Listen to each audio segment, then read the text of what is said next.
Welcome back to the channel. In today's guide, we'll show you how to transfer your Dream League Soccer (DLS) account to another phone step by step. Let's begin. Transferring your Dream League Soccer account to another phone can be very beneficial. For example, if you've changed to a new device. Many players invest a lot of time and effort into building their teams, completing challenges, and unlocking achievements in DLS. If you plan to transfer your account, it allows you to preserve all that progress and avoid starting over from scratch on a new device. Also, if you've made in-game purchases such as player packs, upgrades, or customization options, transferring your account ensures you retain access to those purchases on your new device. This prevents you from losing any virtual currency or items you've acquired through transactions.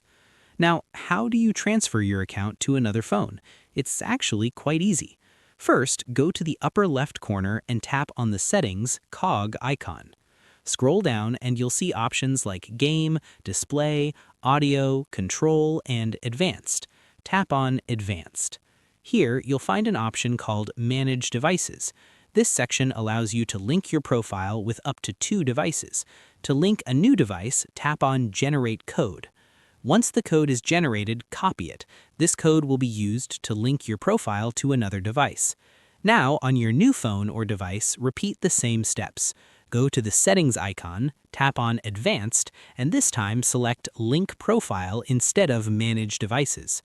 Enter the generated code you copied earlier and tap on Link Profile. That's it. You've successfully linked your DLS account to another device. If you encounter any problems during the process, you can visit the official First Touch Games support site. There you can check for additional help or solutions related to transferring your DLS account. And that's everything you need to know about transferring your Dream League Soccer account to another phone.